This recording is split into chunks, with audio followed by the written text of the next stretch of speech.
Olá, começa mais um Conversa Criminal Podcast, o seu podcast sobre as ciências criminais. Sou Augusto Rodrigues, advogado criminalista. Sou José Flávio Ferrari, professor de Direito de Execução Penal e advogado criminalista. Eu sou Caio Domingues, advogado criminalista e professor acadêmico. Eu sou a Mariane Filmari, advogada criminalista e professora de processo penal. Eu sou o Riad, advogado criminalista e dono do perfil Criminalista X. Hoje viemos aqui com nossos colegas advogados falarmos sobre o projeto de restrição da jovem advocacia. Muita dessa polêmica que vimos nas redes a respeito da possibilidade de restringir o acesso à jovem advocacia nos tribunais superiores e também nos tribunais ordinários. Então, confiram mais esse episódio do Conversa Criminal Podcast.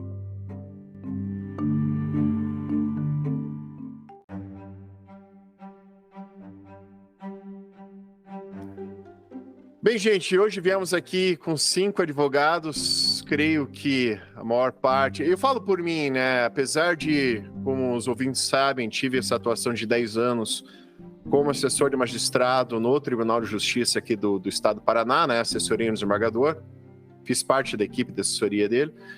E apesar disso, me considero da jovem advocacia, pois final de 2022 pedi exoneração para mudar de carreira, né? Passei para advocacia e hoje conto aqui com uma OAB com menos de 1 ano de registro. Então, apesar dessa vivência, eu me considero um jovem advogado. E também já pergunto para os colegas aqui, se quiserem também expor um pouco dessa história de vocês, né? Se vocês também se consideram jovens advogados. Eu me considero uma jovem advogada também. Eu tenho 5 anos e pouquinho de OAB aí.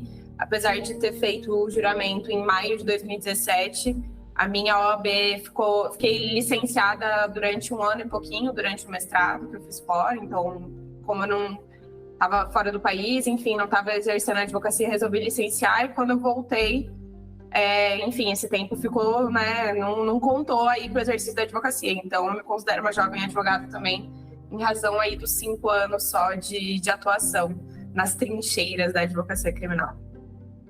Eu também, Mari, jurei em março de 2017. Inclusive, acredito que temos jurado juntos, tá? Talvez na ordem. Cara, eu acho que eu jurei em maio, mas foi próximo. Eu jurei em fevereiro, corrigindo. Jurei em fevereiro. Eu tô com o OAB aqui do lado, inclusive. Jurei em fevereiro de 2017. Fiquei com a OAB suspensa de 2017, setembro de 2017 até fevereiro agora de 2023, porque, tal como Augusto, também assessorei juiz aqui no Tribunal de Justiça do Paraná. Eu assessorei juiz de 1º grau, não foi desembargador, e retomei a advocacia agora. Eu formei no final de 2017, em abril de 2018 eu recebi minha carteira da OAB. Como o Caio disse, pelo estatuto eu já não sou mais um jovem advogado, porque já passaram 5 anos em abril. Sou advogado com 5 anos e estão em julho, em 3 meses. Então, mas até um tempo atrás eu era um jovem advogado e a gente está nessa labuta de igual todo mundo, batalhando e a cada dia para conquistar o nosso espaço. Eu acho que eu seria o único aqui que não poderia atuar nem no TJ. Porque esse projeto de lei até 5 anos não pode nem TJ, né? Eu não poderia, mesmo de 2020. O único nada, Caio. Eu também não poderia. O Augusto também, é verdade. Trabalhei 10 anos no tribunal e Verdade. Pelo projeto, se em tese for aprovado, eu não poderia interpor um recurso, um habeas corpus e sustentar na tribuna. Sequer de fato há projeto, na verdade, né? Oi? Nós estamos falando aqui, não há um projeto é uma intenção de projeto. É uma discussão, é uma ideia que a gente tem que minar antes de nascer. Uma ideia de jerico, né? Para ser bastante objetivo aqui. Mas então, a minha é de março de 2020. Mas tudo certo. Vamos trocar uma ideia sobre essa intenção de projeto de lei aí e falar umas verdades hoje. O Caio tá puto, velho. Nossa. É como o Zé Flávio bem colocou, ainda não se fala um projeto, né? É uma discussão no projeto, o anteprojeto, né? Mas justamente fiz convite aqui para os colegas.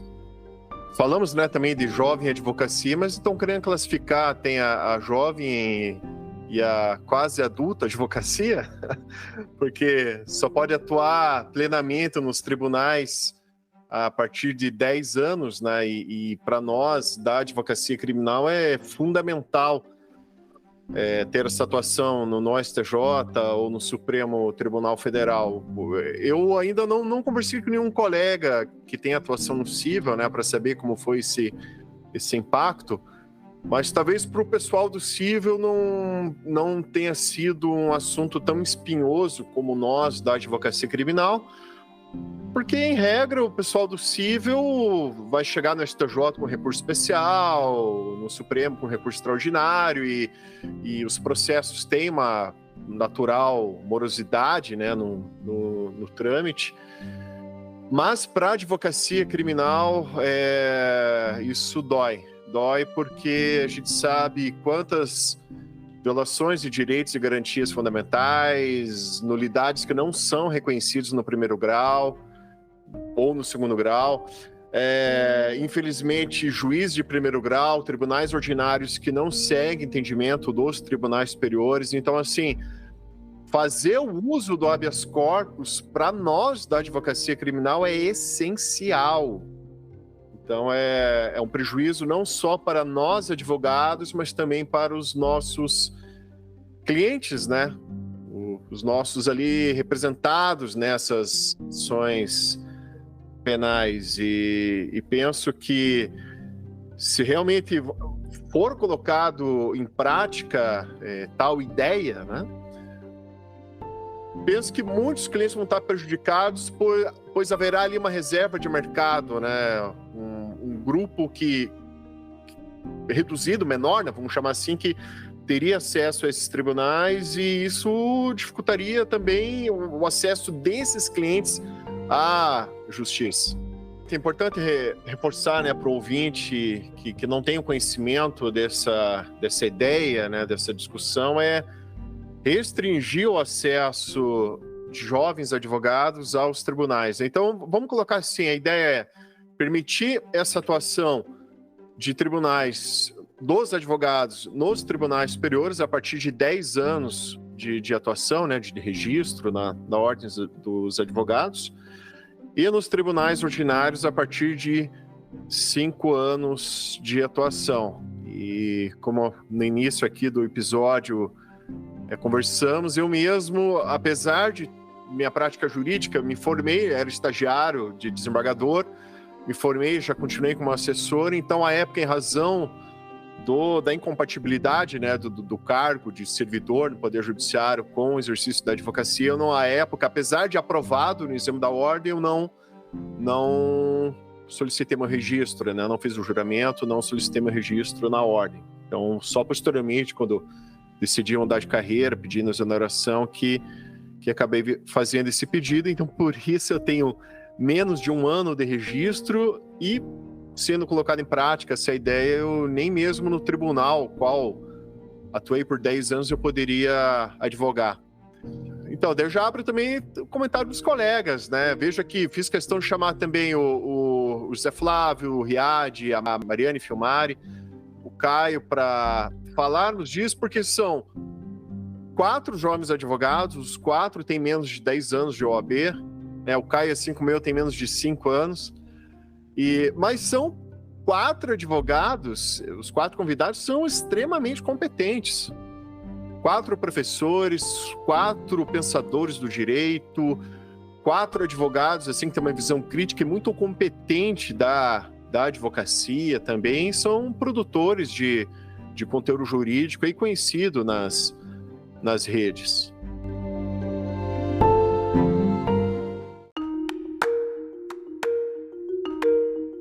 Augusto, só pegando o gancho no teu tema, por causa que você abordou o habeas corpus, eu queria, só para a gente discutir aqui, o quão prejudicial seria esse projeto para o jovem advogado. Vamos colocar na realidade, vamos supor, vou dar um exemplo como eu.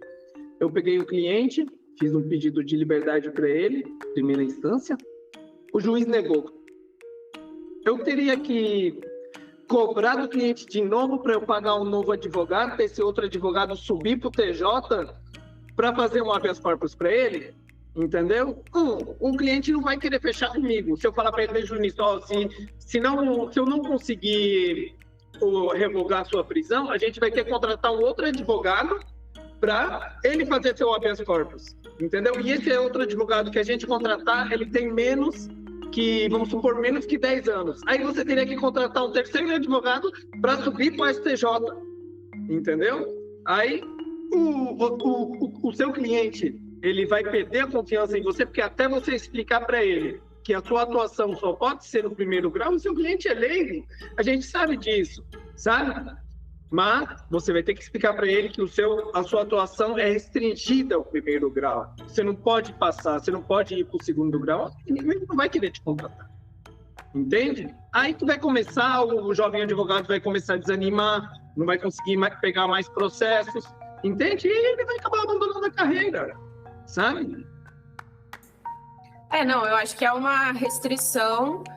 na verdade, é um impedimento ao exercício livre da advocacia, né, que vem, assim, como um ataque à jovem advocacia, às prerrogativas do jovem advogado. Todo mundo sabe aqui como é difícil começar a advogar, né, quantos são os obstáculos e os percalços de começar a advogar. E isso vai, né? Isso nem é um projeto de lei, pelo que eu entendi, foi uma discussão colocada, né? Saiu numa notícia aí no Estadão que grandes bancas de advogados ou que advogados influentes de sei lá onde estariam pensando em propor isso para algum parlamentar, né? Mas seria uma outra forma enfim, dificultar a atuação da jovem advocacia, que já é tão dificultada, né, no início da carreira.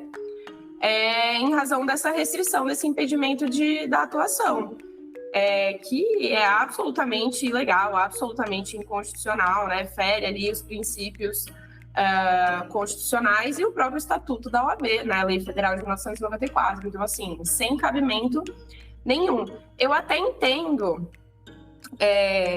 eu não sei se essa ideia foi encampada por tribunais, né, estaduais, federais ou pelos tribunais superiores, não tenho noção disso. Eu vi só essa notícia que saiu no Estadão, mas eu entenderia se fosse uma ideia encampada pelos tribunais, porque a gente sabe que são muitos os recursos que chegam aos tribunais estaduais, regionais, federais, aos tribunais superiores, são muitos os habeas corpus, são muitas as sustentações orais, mas isso é um reflexo da ineficiência do primeiro grau, né? Então, assim, ao invés de tentar limitar, tentar impedir a atuação da advocacia, que só recorre aos tribunais superiores porque não encontra respostas razoáveis, né, legais, constitucionais no primeiro grau, o caminho teria que ser o inverso, né? Não de limitação da atuação profissional do advogado, mas sim de repensar, então, a prestação jurisdicional em primeiro grau, né? Que deixa muito a desejar. Todo mundo aqui, né, sabe dos presentes aqui, enfim, a audiência do Augusto provavelmente também já esteja inteirada disso, que muitos dos resultados obtidos na advocacia criminal se dão em segundo grau, mas principalmente nos graus superiores, principalmente a STJ, né? Liberdade, reconhecimento de nulidade, absoluções que vêm do reconhecimento dessas nulidades.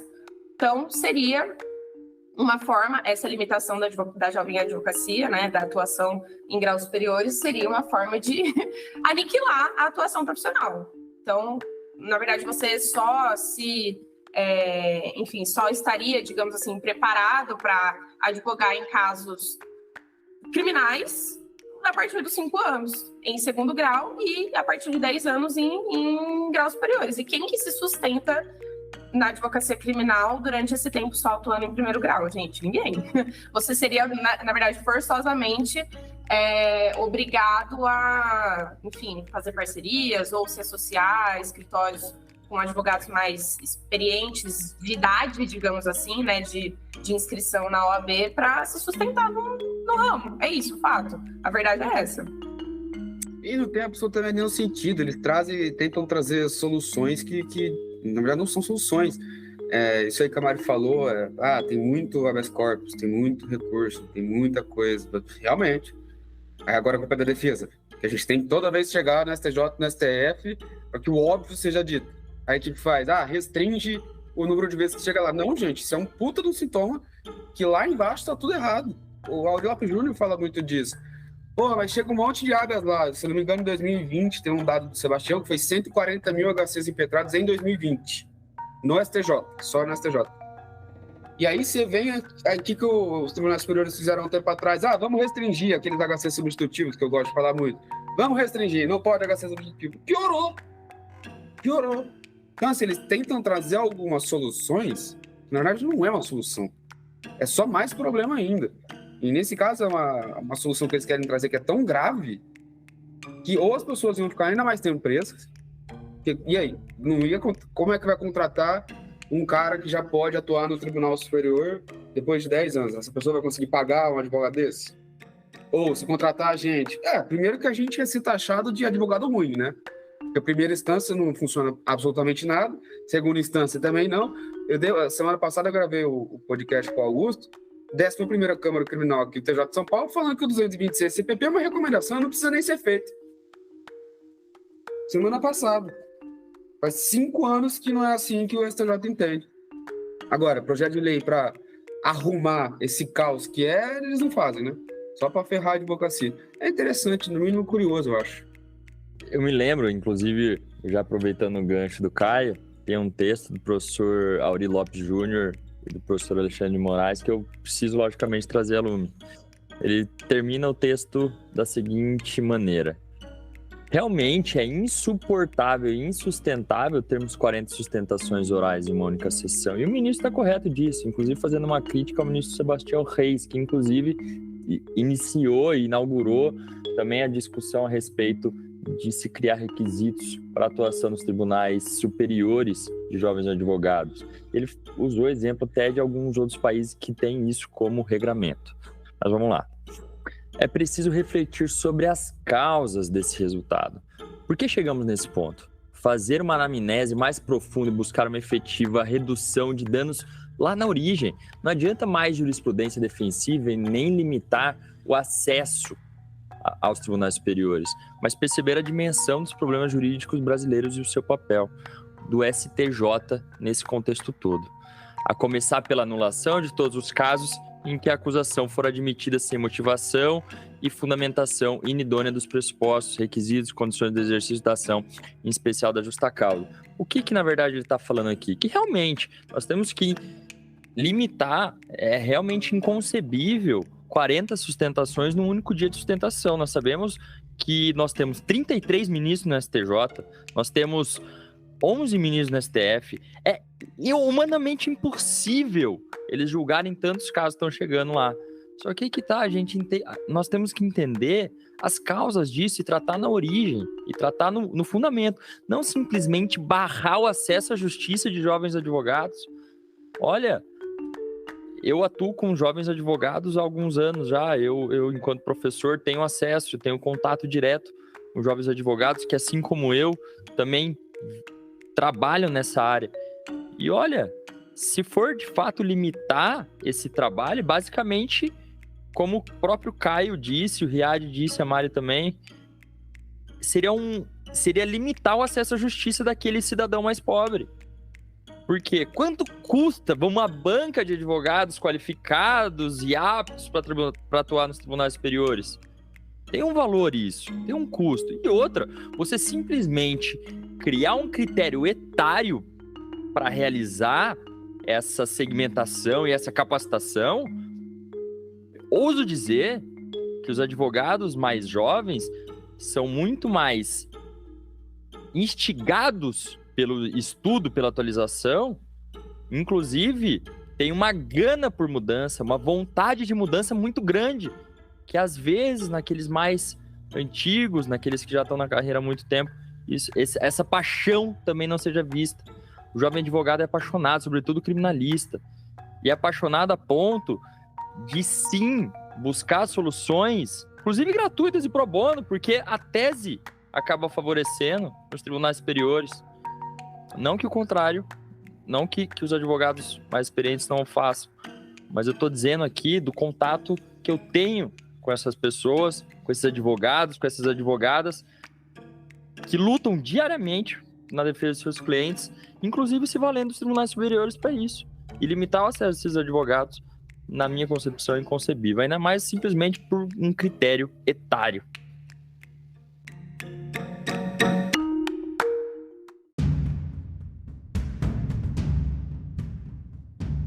Eu acredito que tem uma série de questões aí por trás dessa ideia, né, que tem sido ventilada, né? A própria, se não me engano, acho que foi a Mariana que citou que uma questão de reserva de mercado também, dos grandes escritórios, e desses jovens advogados qual será a opção deles, né, de trabalho no mercado? Sendo que, como acho que até o próprio Riad citou, né, vai chegar para o cliente e falar assim, olha, a gente vai atuar só até o primeiro grau, tá? Daí se não der certo aqui, você vai ter que contratar um outro advogado. Enfim, isso já mata, né, o profissional, né? Esse jovem profissional que tem tantas dificuldades ali. E daí qual seria a opção desse jovem profissional? Ter que justamente trabalhar para esses grandes escritórios, né? Que daí atuariam nesse caso. Então, teria essa reserva de mercado, né? Você teria ali vamos chamar assim, uma espécie de reserva industrial, né, de trabalho ali para a advocacia, né? Uma profissão também que hoje vemos a dificuldade, né, muito da jovem advocacia, né, como temos falado. Então, ainda teria essa reserva de trabalho, né, de mão de obra para esses grandes escritórios. Um dos pontos que eu vi que foi levantado também, não só essa questão do acesso aos tribunais, né, que a gente discutiu agora, né, porque isso não é desculpa também para dificultar o acesso à justiça. Tem que, primeiro, destacando o que já consta do CPC, na parte de recursos, que é sim aplicável subsidiariamente ao processo penal, que a jurisprudência deve ser uniforme e coerente, mas na prática não é o que vemos, né? Muitas vezes dentro dos próprios tribunais, dentro dos próprios órgãos julgadores, das turmas, das câmaras, temos ali julgados contraditórios, né? Um que diz uma coisa, outro que diz outra. Então ali já não... Essa questão de uniformização a gente não vê tanto assim na prática, né? O que faz, né, para a gente, desperta nessa necessidade, né, de chegar até os tribunais superiores para ser aplicado os entendimentos jurisprudenciais. Mas o que foi também discutido é que muito dessa ideia, desse anteprojeto, viria do caso da atuação de advogados inexperientes nesses tribunais superiores, né, com recursos assim, uma técnica jurídica questionável, com uma sustentação oral questionável. Mas daí já a pergunta que eu mesmo deixo. A questão recursal já não tem ali os requisitos de admissibilidade dentro dos códigos, seja do CPC, do CPP ou do CPC ou da própria legislação específica ali para determinada ação específica, né, nos tribunais superiores. Então, já a habilidade técnica do advogado ela já é filtrada por aí. Primeiro que ele tem que ter conhecimento dos códigos processuais, da legislação específica ali de determinado recurso nesse tribunal superior e também dos regimentos dos tribunais. Então, se um advogado já tem o seu recurso admitido por esse tribunal para atender esses requisitos de admissibilidade, ali ele já está demonstrando a sua habilidade técnica para tanto. E outro ponto, numa sustentação oral, que eu mesmo, como assessor de tribunal, já vi, infelizmente, alguns colegas com sustentações, assim, bem questionáveis, né? Que uma falta de preparo, infelizmente, do colega.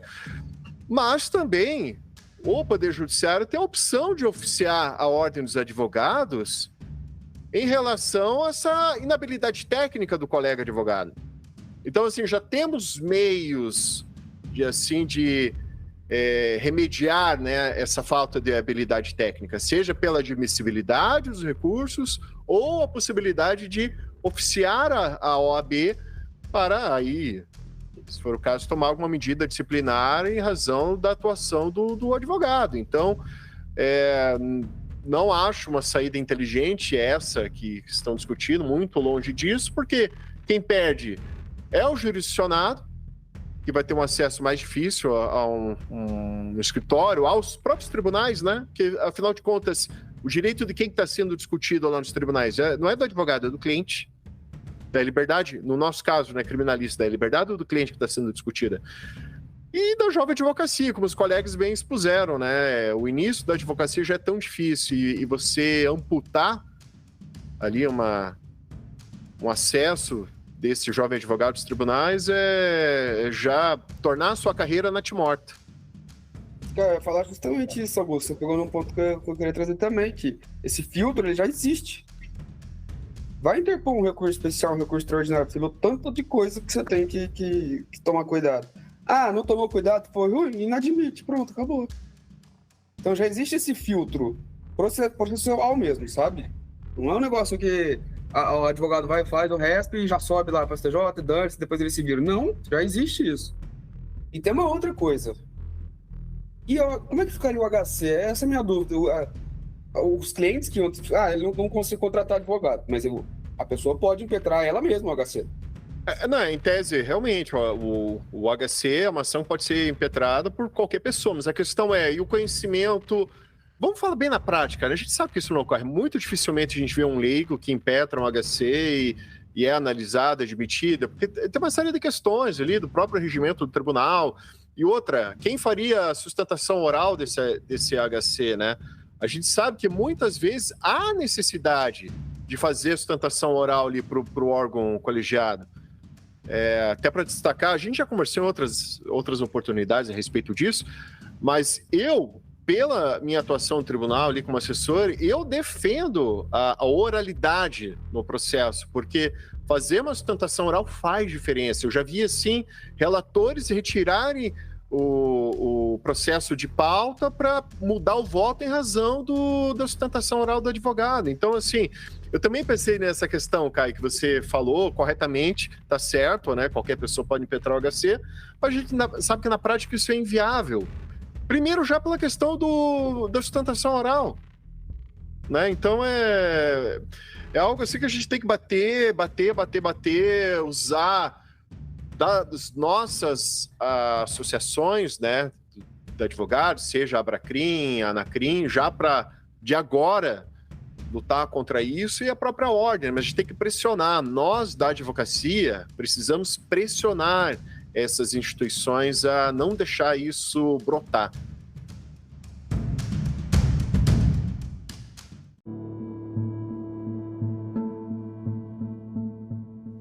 Augusto, e puxando um gancho do que você falou também antes, havendo essa limitação da atuação do jovem advogado e forçando-o a se associar, né, a grandes escritórios ou a advogados mais experientes, necessariamente a gente vai ter que passar pela discussão da precariedade da atuação do advogado associado, né?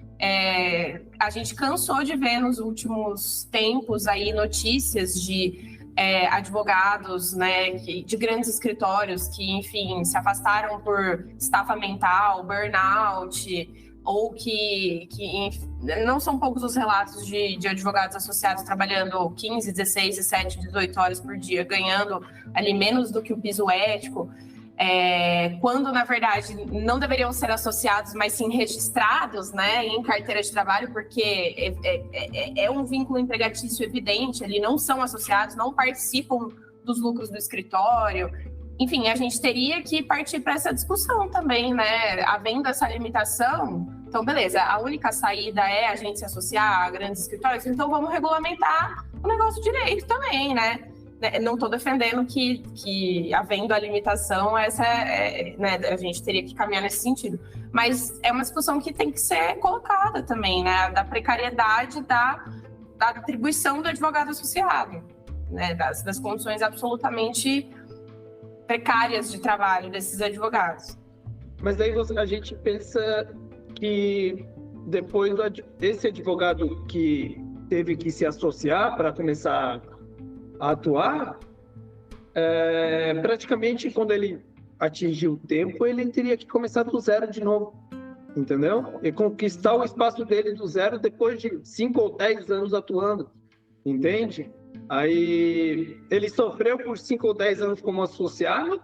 Eu te falo, por exemplo, o que eu conquistei hoje, eu não tenho aquele número de clientes igual o advogado antigo ou tudo mais, eu estou em início de carreira, igual vários, mas se eu fosse associado hoje, eu ia estar muito, como eu vou te explicar, anos atrasado, entendeu? Porque hoje em dia você vê que vários escritórios não deixam que o advogado produza conteúdo nas redes sociais, só para você ter uma noção. Isso eu já vi. Gente me falou que ela queria tentar produzir conteúdo, mas não faz por causa que o chefe dela não deixa, entendeu? Aí isso já atrasaria ainda mais a pessoa, entende? Aí só para eu complementar com esse ponto. Não, e além disso, muitos contratos de associado exigem exclusividade, né, do advogado. Então, o advogado ou a advogada não podem ter clientes particulares, né? Não podem ter clientes próprios, e podem somente atuar ali em regime de exclusividade com o escritório. Na verdade, essa forma de contratação deveria ser uma contratação de registro em carteira, né? E isso leva, enfim, à conquista de todos os outros direitos dali advindos. Mas não, de forma fraudada a lei trabalhista, esses escritórios contratam em regime de associação com cláusula de exclusividade. Um grande escritório aí do Brasil que atua a nível nacional foi, inclusive, reiteradamente condenado na Justiça do Trabalho por ter fraudado o vínculo empregatício, e o Ministério Público do Trabalho, inclusive, aplicou uma multa milionária a esse escritório, proibindo, inclusive, de contratar novos advogados sob regime de associação. Então, assim, é o que existe. É por isso que existem tantas pessoas discutindo hoje a precariedade da atuação do advogado associado. Na verdade, tem muita gente que fala que é uma atuação análoga de advogado, na verdade, que não é uma atuação como advogado. Enfim, é uma discussão que tem que ser travada e que o que a nossa classe ignora absolutamente, o nosso órgão de classe ignora também, e que precisa ser colocado. Augusto, só para a gente complementar aqui, eu trabalho com vários jovens advogados. Eu tenho uma comunidade com vários jovens advogados, e acho que foi o José que falou que você vê o jovem advogado saindo e com vontade mesmo, sabe? Indo atrás de curso para se atualizar, entrando em comunidade para tentar se aperfeiçoar, procurando eventos. Você vai nesses eventos, você vê uma renca de jovens advogados ali, tanto cross quanto eventos de networking mesmo, e eventos que envolvem a área.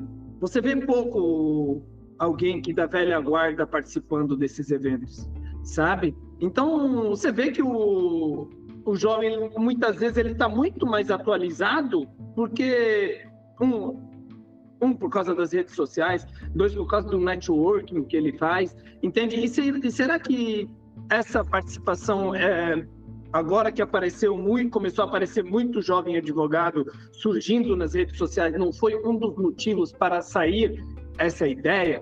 Entende? Só uma suposição aqui, não estou falando que é isso, mas imaginamos que possa ser, entende? Porque não me convence a fala por causa do excesso de recursos nos tribunais, seja o motivo para isso, entende?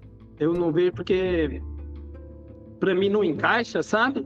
E eu vejo dessa forma, acredito ser por isso, por causa que o jovem advogado vem se destacando mais, vem se atualizando mais, e talvez seja por isso, sabe?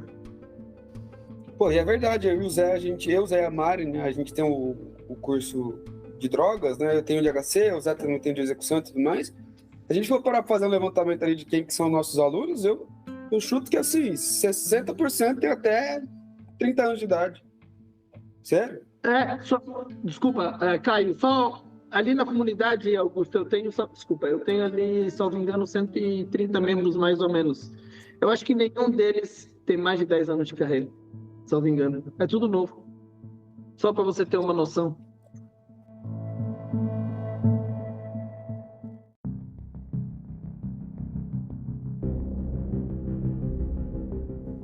Mas, gente, assim, não me convence o argumento de que é para controlar o volume de processos em tribunais superiores. Isso, eu creio que aqui entre nós 5 é ponto pacífico, né? Porque, primeiro, já tivemos recentemente uma reforma ali sobre a interposição do RESP.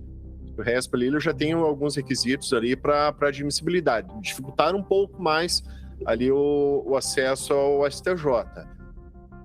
Se fosse uma questão dessa de diminuir o número de recursos, não ia afetar a jovem advocacia, porque, lembrando, no final ali, quem está sendo barrado seria o jurisdicionado, mas o processo, quem leva, na verdade, o processo mesmo, a parte, é o jurisdicionado, que ele poderia, enfim, encontrar esses colegas advogados mais experientes. Então, não me convence esse argumento de que é para diminuir o número de recursos nos tribunais superiores. Senão, também iriam tomar medidas para efetivar o que consta ali no CPC, né, a respeito de manutenção, dever de manutenção da jurisprudência uniforme, coerente, né? Então, isso não me convence. Para mim, isso é muito claro que é um ataque à jovem advocacia. Para mim, isso é claro que é uma reserva de mercado.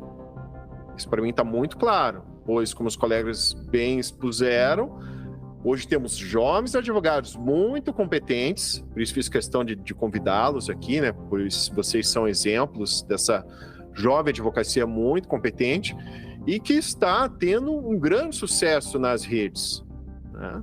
Sejam com os cursos, como divulgadores, né, do conhecimento jurídico.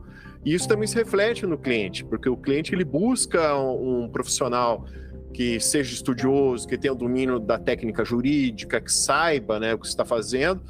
E eu acredito que isso está mexendo com o mercado. Mas a saída que estão querendo tomar é algo assim absurdo, né, no sentido mercadológico da coisa, né, porque você acaba matando uma carreira, né? Qual vai ser o incentivo desses jovens estudantes, né, de direito, né, os alunos que estão adentrando aí as cadeiras universitárias, né? Qual estímulo eles vão ter para advogar?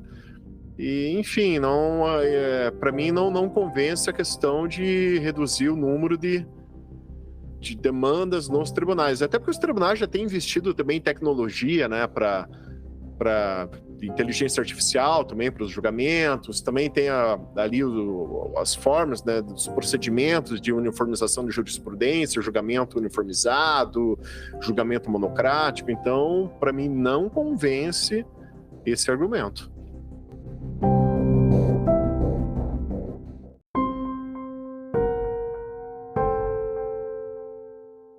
Ao invés da gente melhorar a qualidade de ensino, a gente está pensando em barrar a jovem advocacia, sabe? Hoje você vê muita gente também errando, em processo mesmo, sabe?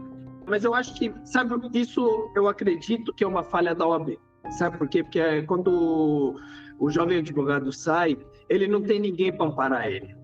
Entende? Não tem ninguém para pegar na mão dele e tentar... Não, eu tô falando mesmo na moral, sabe? Porque quando eu saí, mano, ninguém chegou para mim e falou alguma coisa. Eu tenho um cara que eu admiro pra caramba, que o nome dele é Jade. Hoje, quando eu quero alguma coisa, quando eu quero discutir algo, eu mando mensagem pro Caio, eu mando mensagem pro José, a gente conversa, sabe?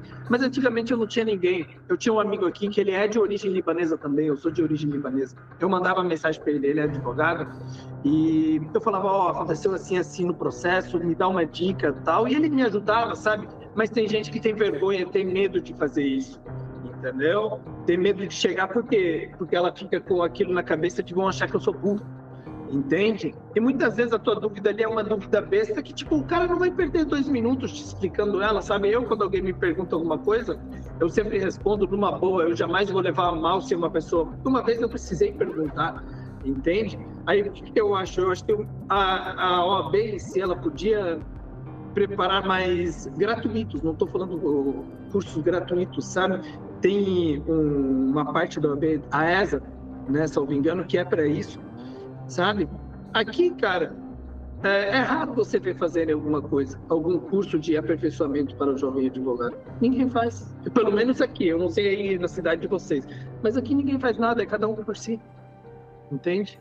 As próprias comissões de advogados, lógico, existem boas comissões que de fato abrem as portas e recepcionam muita gente, como é o caso da própria comissão da Jovem Advocacia. Normalmente estão de fato abertos para recepcionar os advogados e as advogadas mais jovens. Mas existem comissões, em algumas regiões, são fechadas. Né?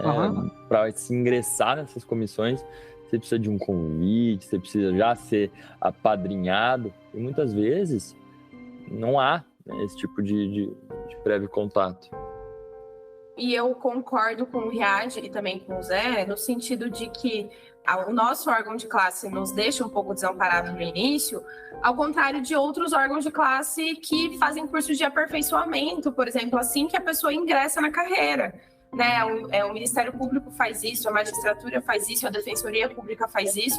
Por que o nosso órgão de classe não pode, né, criar um curso de aperfeiçoamento assim que a pessoa, né, se inscreve na OAB para preparar ali minimamente aquele jovem advogado para o início do exercício da sua profissão, regulamentada pela OAB, né?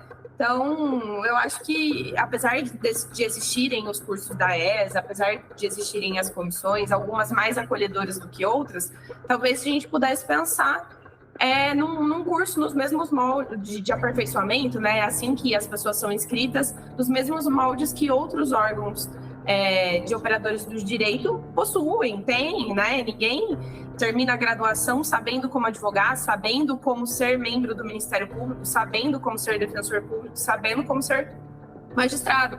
Todas essas carreiras passam por uma prova, passam por uma seleção, mas assim que a gente ingressa, é preciso que nós sejamos inseridos, é preciso que a gente seja ensinado a atuar. Então, acho que a advocacia podia pensar também nesse sentido. Inclusive, em Portugal, é dessa forma. Né, os advogados se inscrevem, fazem uma prova, enfim, se inscrevem na ordem dos advogados portugueses e passam por um curso posteriormente.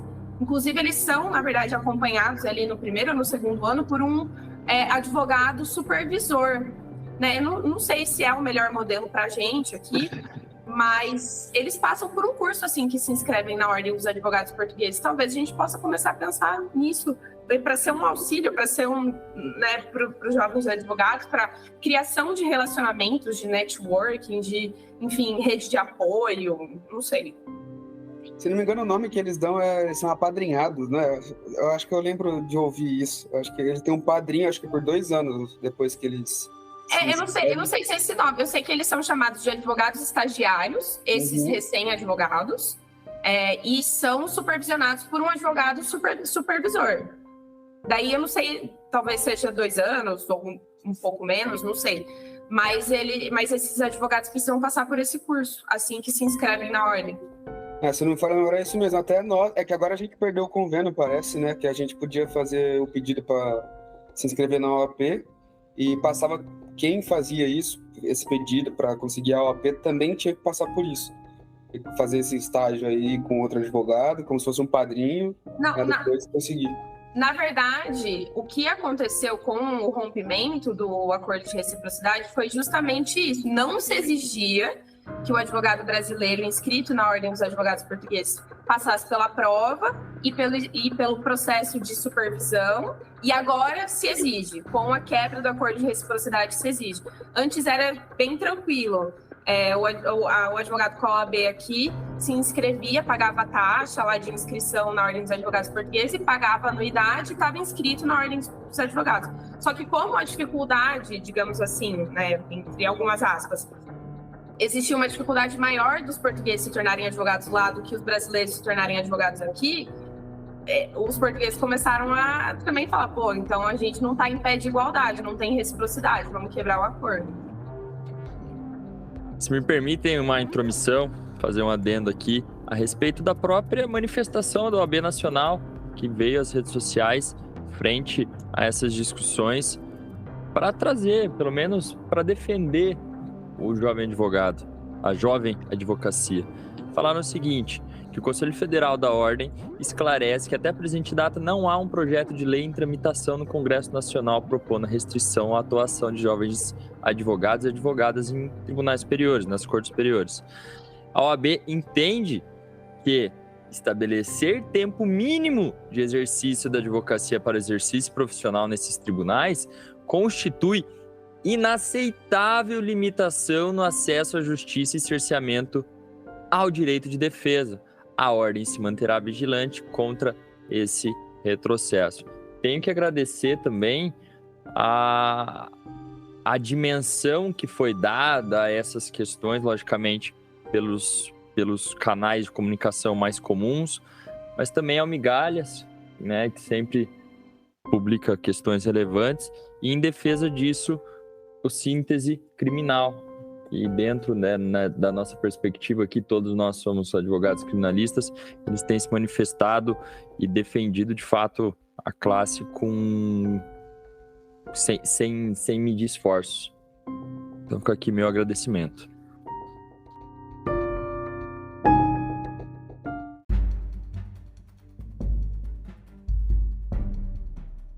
Lógico, a gente já falou de todos aí os possíveis fundamentos oficiais ou não, né, para essa ideia, que não é um projeto, né, para essa ideia de limitação da jovem advocacia. Mas só retomando o que o José falou antes e citou também, né, um trecho de uma fala ou de um livro do professor Aurí Lopes Júnior, mas é sempre um sintoma, né, de como as coisas caminham, né, de pensamentos autoritários dentro das ciências criminais, a limitação de direitos fundamentais, sejam esses direitos dos acusados ou dos advogados, né, como instrumento de acesso à justiça. É sempre um sintoma de ideias autoritárias que rondam aí, né, que pairam dentro das ciências criminais. O caminho é sempre limitar direitos e nunca reestruturar o poder judiciário, né, ou, enfim, o sistema recursal, a exemplo do que a gente está falando, a atuação da magistratura, do Ministério Público em primeiro grau, nunca é repensar o sistema como um todo, né? Tornar o negócio mais coeso, mais racional. É sempre limitar direitos fundamentais, que é o que está acontecendo nesse momento também, com essa ideia aí que surgiu de limitação da jovem advocacia. Então, se a gente, dentro das ciências criminais, mas mais especificamente dentro do processo penal, não conseguir reorganizar a casa, né, não conseguir trazer mais racionalidade à atuação em primeiro grau, instituir de vez o juízo das garantias, né, pôr ordem na casa, o sintoma disso, dessa desorganização, vai ser sempre a tentativa de limitar direitos fundamentais dos cidadãos e dos advogados, porque é isso que é mais fácil de ser feito do que reorganizar o nosso sistema judiciário, o nosso processo penal e o nosso direito penal. Eu acho que como último comentário seria isso, né? Pegando as lições aí dos nossos queridos processualistas. Augusto, eu acrescento aqui dizendo que espero que isso não passe de ser uma ideia, em que a gente, como disse durante a nossa fala, durante a minha fala, que a gente possa melhorar mais a qualidade de ensino. Até uma vez eu fiz um post sobre essa situação, falando que a gente precisa dar mais mecanismos para o jovem advogado, para auxiliar ele, sabe? Oferecer um apoio, um ombro amigo, para ele estar mais preparado, sabe?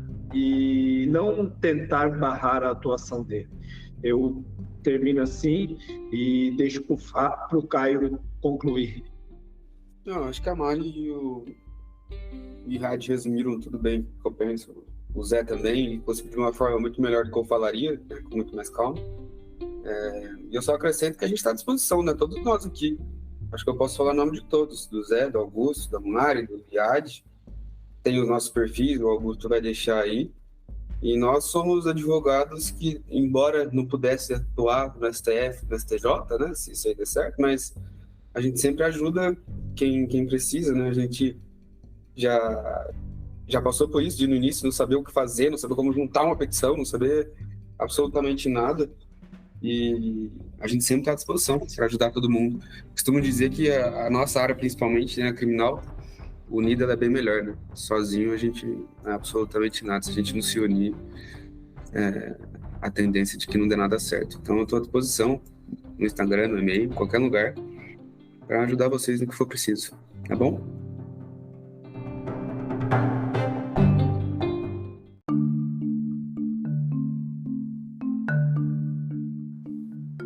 Então esse foi mais um Conversa Criminal Podcast. Quero mais uma vez que agradecer a presença desses jovens advogados, José Flávio Ferrari, o Riad, a Mariane Filmari, o Caio Domingues. Obrigado aqui pelas considerações. É um tema, como falamos, muito importante, muito crítico, muito sensível para nós advogados. Então, muito obrigado pelas considerações e também deixo aqui aos convidados o espaço aberto, né, se quiserem fazer alguma divulgação, uma indicação. Augusto, muito obrigado pelo convite. É uma felicidade muito grande poder participar do seu podcast, poder dialogar com gente que realmente entende dessas questões. Obrigado, meus amigos, Riad, Mari, Caio. É sempre um prazer imenso estar na companhia de vocês. Se eu posso deixar uma sugestão, é que conheça de fato a comunidade do Riad, conheça a nossa comunidade, estude, se aperfeiçoe, busque conhecimento, faça a prova de que eles estão errados. Mostre, demonstre que a Jovem Advocacia é mais do que capaz de poder atuar em tribunais superiores. Mostre que eles estão errados. Não se contente com isso. Augusto, eu quero te agradecer pelo convite e, de novo, José, Mari, Caio, muito bom revê-los e estar com vocês. E aqui, quem quiser me acompanhar nas redes, o meu login é bem simples, Criminalista X. E como o José disse, eu tenho uma comunidade, eles também têm uma comunidade. A minha é mais para auxiliar jovens advogados, é tipo uma advocacia colaborativa, muito bacana. Ali você tem praticamente uma família que, quando você mais precisa, está ali para te ajudar. A gente faz encontros semanais e é bem bacana. E, cara, faça o que tem que ser feito, não dependa dos outros, faz o seu, não se espere em ninguém. Use seus mecanismos, o que você tem à sua disposição e deixe o tempo falar. Só o tempo vai dizer o quão incrível você é. Beleza? Valeu, pessoal.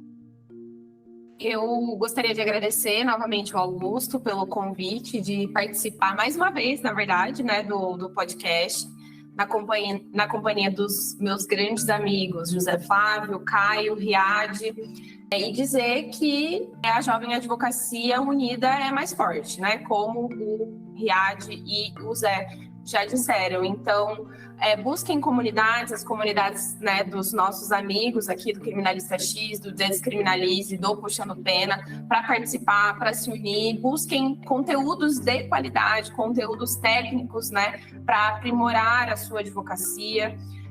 Busque aprimorar o conhecimento, né? Que eu acho que é assim que a advocacia criminal se fortalece, fazendo conexões e mostrando-se tecnicamente preparada para enfrentar o desafio que é atuar nessa área.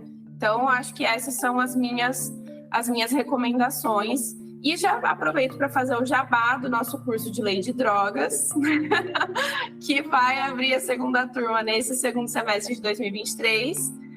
Se inscrevam nele quando as inscrições se iniciarem, porque garanto que é uma ótima oportunidade de se aperfeiçoar no tema. Eu também queria agradecer ao Augusto, todos os meus amigos, queridos, Zé, Amário, Riad, mais uma vez aqui também, né? E nunca se esqueçam da responsabilidade que vocês têm, tá? Atuando como advogado criminalista e advogado criminalista. E é isso. Vamos pra cima desses caras aí e mostrar que a gente pode sim mudar o mundo, tá? Tem aquela história de que uma pessoa sozinha não muda o mundo. Muda sim. Se cada um de nós atuarmos, estudarmos e tivermos a nossa responsabilidade, porra, vai dar certo, entendeu? É isso. Obrigado, gente. Todas essas indicações vão constar na descrição desse episódio. E o que eu aproveito também a deixar a reflexão para você, ouvinte, é que direito não vem de graça. Conquistas não são de graça. Temos que muitas vezes batalhar para conquistar direitos e também lutar pela manutenção desses direitos. Então, como os convidados aqui bem colocaram, procurem redes que apoiem essa jovem advocacia, procurem também associações voltadas à advocacia criminal, procurem também se inteirar na subseção da OAB da sua cidade, que é muito importante fortalecer a advocacia como classe, principalmente a jovem advocacia, e se organizar para que medidas, ideias como essa, de forma alguma, prosperem. Também peço uma gentileza, se você tiver um amigo, um conhecido que possa interessar por esse conteúdo, por favor, compartilhe esse episódio, que assim vamos propagando conhecimento. E também te peço uma gentileza de me seguir no Instagram, no perfil augustorodrigues.criminal. Esse foi mais um Conversa Criminal Podcast. Até a próxima e um grande abraço.